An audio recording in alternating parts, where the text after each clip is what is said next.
क्या? अर्जुन? दोहराते हुए समर्थ की आंखें जैसे खो सी गईं। जियाना मुस्कुराई। शायद तू भी मुझे उस हालत में देखकर भाग जाता, लेकिन मेरा हीरो नहीं भागा। कहते हुए उसकी आंखों में एक प्यार भरी चमक आ गई। चार से समर्थ की तरफ देखते हुए। और तो और पानी, सिगरेट, चादर भी लेने मेरे कमरे में गया, वो भी अकेले। उसके सीधे हाथ की बाजू और सीने पर कुछ खरोंचें भी आई थी कांच से, लेकिन उसे उनकी परवाह नहीं थी। वह बस मेरा ही ख्याल रख रहा था। कहते हुए वह खुशी से मचल सी गई और फिर दोबारा कुछ सोचकर संजीदा हो गई। लेकिन कहता है कि प्यार नहीं करता। अच्छा, ये सब जाने दे। तुझे क्या लगता है कि ये सुपरनैचुरल है? क्या ये चंद्रिका हो सकती है? क्योंकि उस रात के बाद से ही ये अजीब सी चीजें शुरू हुई हैं। समर्थ ने उसके तकते हुए दाहिने कंधे पर सिर झुकाया और फिर धीरे से उसी तरह तकते हुए बाहें पर। उसके होठों पर एक अनजान सी मुस्कान है। कब उसका चेहरा इतना बोलने लगा? जियाना से उसकी आंखों में देखते नहीं बन रहा। क्यों? चंद्रिका क्यों नहीं हो सकती? उसने पूछा। जियाना ने आगे बोलने से पहले थोड़ा सोचा, क्योंकि यहाँ पर उसे गलत और बहुत गलत समझा जा सकता है। लेकिन जो सामने है वह अर्जुन नहीं बल्कि समर्थ है। सारे दोस्तों में वह सबसे करीब समर्थ के ही है। इनका रिश्ता कुछ कुछ भाई बहन जैसा है। एक भाई जो दोस्त जैसा है या एक दोस्त जो भाई जैसा है। केवल उसके सामने ही जियाना अपना दिल खोलकर रख सकती है। चंद्रिका को पता था कि मैं अर्जुन को लाइक करती हूँ। हो सकता है कि उसे उस वक्त बुरा ना लगता हो क्योंकि तब वह जिंदा थी, लेकिन अब क्योंकि उसका अस्तित्व खत्म हो चुका है तो भी वह तुझसे तो असुरक्षा महसूस नहीं करेगी। तू तो उसके जैसी है। अर्जुन को प्यार करती है। फिर you both were besties. Arjun के बीच में होते हुए भी तुम दोनों अच्छी सहेलियां ही थी। समर्थ का लहजा कुछ सामान्य हुआ। और तू अर्जुन की बात का कब से बुरा मानने लगी? फक्कड़ आदमी है, उसे लड़कियों से बात करना तक तो आता नहीं। हाँ, वर्धन के साथ रह रहकर भूतों से बात करना जरूर सीख गया है। उसकी बात पर जियाना खिलखिला गई। वह तो तू और चंद्रिका उसे बचपन से जानते थे, तो एक लव अफेयर चल भी गया उसका। एक अल्प विराम लेते हुए समर्थ ने जियाना के हाथ पर अपना हाथ रखा और वह उस ठंडे स्पर्श से सिहर सी गई। अर्जुन ने कल रात जो कुछ भी कहा वह कुछ नहीं, बस उसके इमोशंस थे। He needs time. समर्थ की आंखों में देखते हुए जियाना की आंखें जैसे झपकना ही भूल गईं। फिर से उसकी आंखों में ये अनजानी अलग सी चमक है, सौम्यता है, कशिश है और जैसे सम्मोहन है। फिर उसकी आंखें आई समर्थ के हाथ पर जो अब तक उसके अपने हाथ पर ही है। ये स्पर्श समर्थ का हो ही नहीं सकता। अचानक वह अपनी जगह से उठ गई। उसे समर्थ के सामने होने पर हमेशा उतना ही सहज लगता था जैसा कि अपनी माँ के साथ, लेकिन आज बहुत अजीब लग रहा है। मुझे कुछ काम था, बाद में आती हूँ। हिचकिचाहट के साथ वह तुरंत उसके कमरे से बाहर निकल गई। वह सिर झुकाए गहरी सोच में तेज तेज चली जा रही थी कि सामने आ रहे अर्जुन से टकरा गई। उफ! OMG! विवान ने शरारत से दोनों पर व्यंग किया। खुद अर्जुन को छोड़कर पूरी दुनिया ही चाहती है कि वह जियाना के प्यार में पड़ जाए। यहाँ अर्जुन ने पलटकर विवान को घूरा। अरे मतलब वो मुझसे भी तो टकरा सकती थी ना? ओ अंधी, देख कर चला कर। Whatever! किलसती हुए जियाना वहाँ से निकल गई। अबे रुक, मैगडी चलते हैं समर्थ के साथ। वह चिल्लाया, लेकिन तब तक जियाना दरवाजे से बाहर निकल चुकी थी।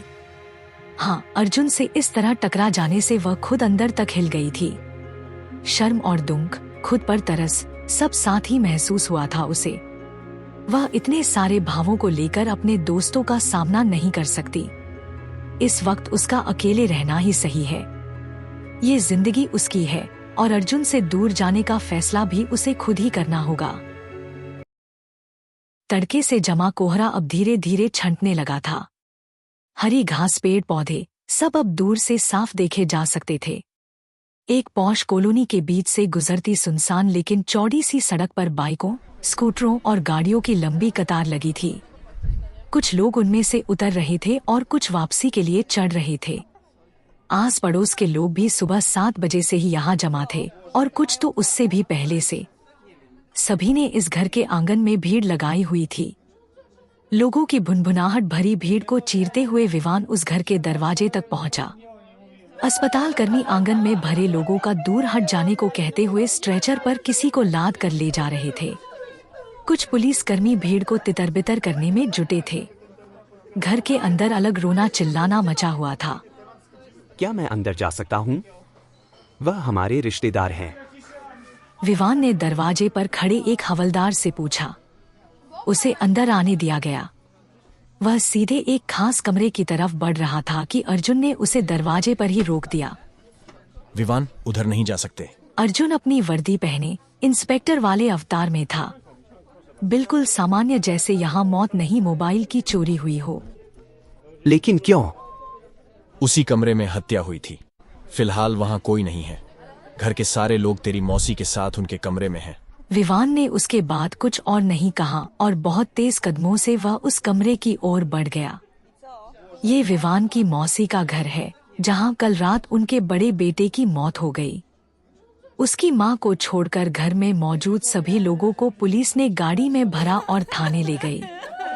अर्जुन अपनी नौकरी के चलते उससे भी पहले यहाँ पहुँच चुका था, शायद कल रात ही। ये क्या हो गया मौसी? विवान उनके कंधों को अपनी बाहों में भरकर बिलख सा गया। उससे कुछ नहीं कहा गया, बस वह बेसुध सी रोती ही जा रही थी। कुछ देर विवान को समझ ही ना आया कि क्या ही प्रतिक्रिया दे वह यहाँ। ये उसकी रिश्ते की मौसी है और जो गुजर गया है वह दूर का भाई। रिश्ते कुछ खास तो नहीं थे, फिर भी पता नहीं क्यों आज उसका मन भी फटकर रोने को हो रहा है। कुछ देर मौसी के साथ गुपचुप आंसू बहाने के बाद वह अर्जुन के पास वापस आया। अर्जुन वहां मृतक के कमरे में ताला मारकर निकलने ही वाला था कि विवान ने टोका। तू तो कल रात ही आ गया था ना यहाँ? मुझे बताया क्यों नहीं?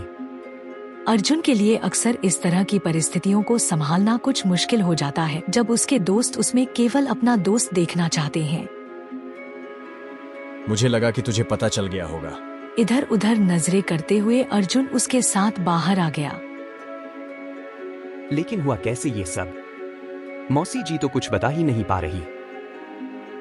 मर्डर है, किसी धार वाली चीज से मारा गया है और बॉडी देखकर लगता है कि किसी सिरफिरे का काम है। मतलब? विवान के होंठ थर्रा गए। भले ही वह इन सब दोस्तों के साथ खुद को दिलेर दिखाता था, लेकिन अंदर से वह एक सहमा हुआ सा बच्चा ही था। अर्जुन को अव्वल तो उसे कुछ बताना ठीक नहीं लगा, लेकिन उसे जानने का हक है, इसलिए। एक लड़के को उसी के घर के अंदर मारना, वह भी उसके पूरे परिवार की मौजूदगी के बाद, और उसका सिर गायब है। ये कैसे हो सकता है? उसे अपना सिर घूमता सा महसूस हुआ। पेट से कुछ और अंग भी गायब हैं। वहाँ विवान का चेहरा सफेद पड़ गया था। क्या किसी के साथ इसकी कोई दिक्कत चल रही थी? मुझे तो नहीं लगता, लेकिन ये सब हुआ कैसे? वह तो जांच के बाद ही पता चलेगा, लेकिन अब तक तो केवल तेरी मौसी का बयान है कि कल रात उनके बेटे के कमरे से देर रात कुछ उठा पटक की आवाजें आ रही थीं। ये लोग दरवाजा पीटते रह गए, लेकिन वह खुला नहीं। आखिर इनके पति और देवर ने मिलकर दरवाजा तोड़ा तो देखा कि उनका बेटा। वह चुप हो गया। विवान का चेहरा बता रहा है कि और नहीं सुन पाएगा।